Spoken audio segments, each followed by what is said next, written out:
Did they expect the government of President Museveni to smoothly register people power organization? Just expect Kyagulanyi is Amuyekela without guns, but with intellectual ability. Today, almost 40 years later, since the intellectual Museveni went to the bush, a new generation of political intellectuals led by Kyagulanyi have emerged. This is a group without guns to spill blood, but with tactics similar to the then NRA rebels. Whether you love or hate Kyagulanyi, this guy has proved to be an intellectual. Hajj Ashraf Simwogerere nga mumanyi we mutegeera era akomyewo ne message nga wandiise ku luno ku Bobi Wine oluvannyuma lw'okusurprisinga buli omu ne National Union platform. Mujjukira yali akawandiika ebbaluwa ewa Bobi Wine recently nga alina doubts naye tewaayise na bbanga Bobi Wine amuddamu. Tutandikirewo naye nga ojja kwetaagisa okuwulira message eno, so fissaawo akadde owulirize. Agambye, assalamu alaikum Kyagulanyi, you really surprise me. Armed struggle versus intellectual struggle. Amuyekela without guns. I once wrote on this wall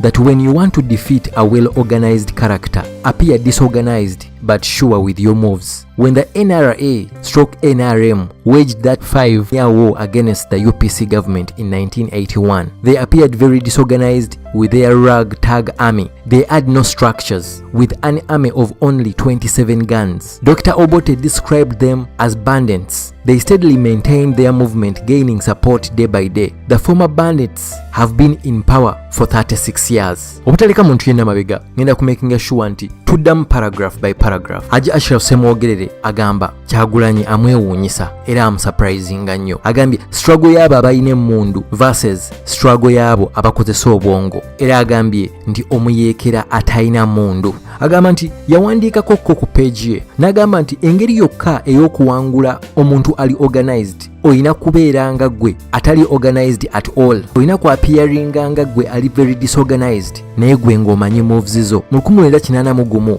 nga NRM Museveni ne banne basazeewo okuyingira ensiko, Obote yabajerega n'agamba nti those were bandits. Gwe nga nkuddiremu ekigambo bandits kitegeeza omubbi ali mu gang naye nga they operate in isolated areas. Naye kati akugamba nti ababbi abo Obote bye yarifaringa nga ababbi babadde mu buyinza emyaka 36 lwakuba yali tabasuubira. They appeared very disorganized without any support. Akikompeyaringa ku Kyagulanyi. Today, many elites look at people power as a group of bayaye, very disorganized with no political structures and agenda. But these bayaye are steadily gaining support and showing how organized they are internally, surprising government day by day. I see no difference between the initial stages of NRA, NRM and PPP, that is People Power stroke NUP, National Unity Platform. NRA was the armed wing and NRM was the political wing of then rebels. Today, unarmed people power is very similar to then armed NRA. Look at NUP, the political wing of people power, very similar to NRM, but both movements had a focal person. In the bush, NRM or NRA had Commander Yoweri Museveni. Today, People Power and National Unity Platform have Commander Robert Kyagulanyi. Hajj Ashraf Simwogerere agamba nti ennaku zino ba elites balaba People Power nga gurupu y'abayayi abatalina mulamwa, abali disorganized, abatalina political structure yonna era tebalina agenda. Naye abayayi bano mpola mpola beeyongera okufuna abawagizi era nga kiraga nti wadde mmwe mubayita bayayi bali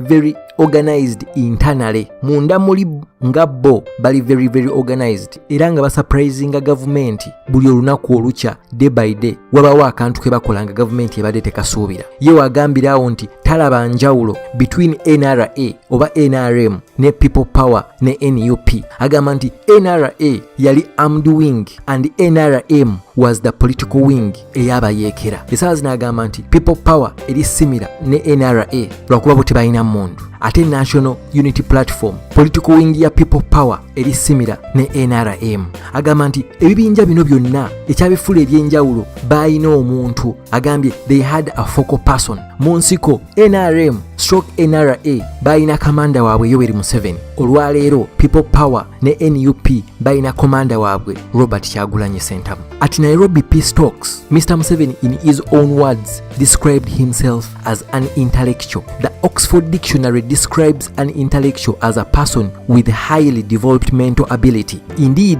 Mr. Museveni was intellectual, surrounded by intellectuals like the late Hajj Abu Mayanja, Mbabazi, Winnie Byanyima, to mention a few. As they walked down the steps of Nairobi Conference Center, today almost 40 years later, since the intellectual Museveni went to the bush, a new generation of political intellectuals led by Kyagulanyi have emerged. This is a group without guns to spill blood, but with tactics similar to the then NRA rebels. Whether you love or hate Kyagulanyi, this guy has proved to be an intellectual. Before he describes himself as a commander, Museveni did some of the major similarities of these two intellectuals. Museveni organized people under NRA committees in the bush. Kyagulanyi organized people under a pressure group, People Power. Museveni gave people guns to fight Obote. Kyagulanyi urged people to acquire national identity cards as their weapon to defeat President Museveni. Museveni bought and acquired big guns to attack barracks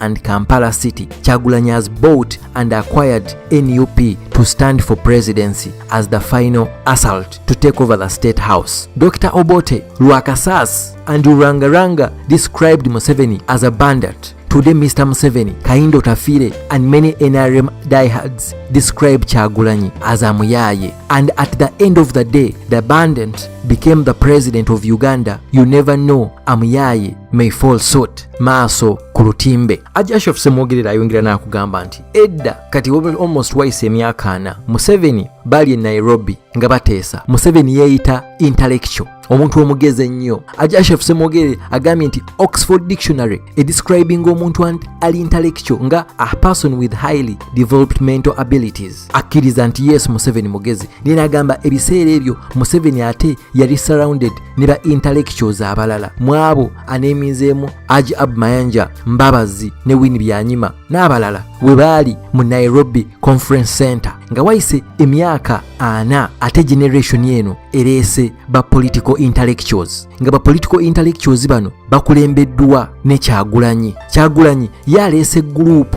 nga tayagala kuyiwa musaayi. Museveni ye yaleeta tactics n'agenda mu nsiko n'ayiwa omusaayi. Bobi Wine mu kifo ky'okugenda mu nsiko yazze naye nga tactics z'akozesa teziyiwa musaayi. Ashraf Simwogerere agamba whether you love or hate Kyagulanyi, this guy has proved to be an intellectual. Gwoba oyagala Kyagulanyi oba tomwagala, ono omuvubuka mugezi nnyo, era wano waneemingidde ebintu bye baagala okufaananyaamu ne Museveni obukodyo bwe yakozesa. Museveni yategeka abantu under NRM committee ne bagenda mu nsiko. Kyagulanyi ye aorganizinze abantu under a pressure group gye bayita People Power. Museveni yawa abantu emmundu bagende balwanyisa Obote. Kyagulanyi yagamba abantu mugende mufune national ID endagamuntu, yengeri yokka gye tujja okuwangula Museveni. Museveni yagenda n'agula emmundu ennene ne batandika okwatakinga barracks n'ebitundu mu Kampala. Kyagulanyi agenze n'akwayaringa National Unity Platform NUP, ekibiina kyagenda okuyimirirako okwesembawo ku bwa president, era nga kirabika nga ze step ezimu ezisembayo okutekinga over State House. Mu myaka gyedda emabega nga Museveni yakagenda mu nsiko, Obote ne banne bagamba nti Museveni was abundant, nabagambye ekigambo ekyo kitegeeza omuntu omubbi abeera mu group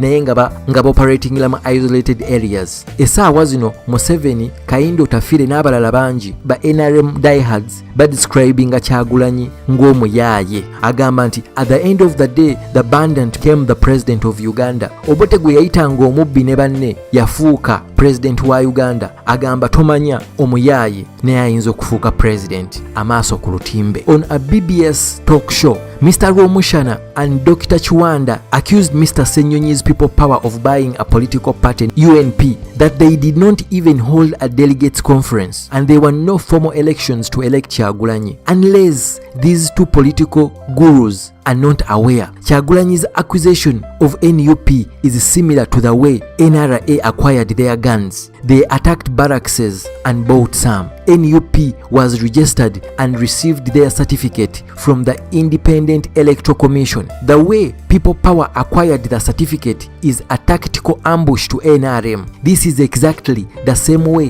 NRA acquired guns by surprise attacks, ambush on Obote's army. Dr. Chiwanda and Mr. Rwamushana, if I may ask, did you expect Mr. Museveni, the rebel, to import guns formally through the government border securities? And I never heard of delegates conference where Professor Yusuf Lule and Mr. Museveni were elected as chairman of NRM or NRA. Did they expect the government of President Museveni to smoothly register People Power organization? Just expect Kyagulanyi is Amuyekela without guns but with intellectual ability. He has and is still writing history as President Museveni has done. Let's watch the space. Hajj Ashraf Simwogerere. Assalamu alaikum. Ate kana akasimbiyo ku kanyumidde nnyo bannange. Kuba nange talk show nagiraba. Ssenyonyi, spokesperson wa People Power, yali recently BBS talk show. Rwamushana ne Chiwanda ne baakyuzinga Ssenyonyi mbu ekibiina baaguze kigule. Era tewaaliwo delegates conference, era tewali bantu bonna baalonda. There were no formal elections okulonda Kyagulanyi nga president. Hajj Ashraf Simwogerere agambye nti okujjako nga mmwe abeeyita ba political gurus temumanyi oba you are not aware, Kyagulanyi okufuna NUP is similar to the same way NRA acquired guns. It is the same way Museveni engeri gye yafunamu emmundu ze yalwanyisa n'ataakinga barrackses endala n'azigula. Buli oba ataakinganga barrackses endala babbanga nzibe endala emmundu n'azigula. Agamba NUP eri registered era nga yaligistalingibwa n'ekibiina ekiri Independent Electoral Commission.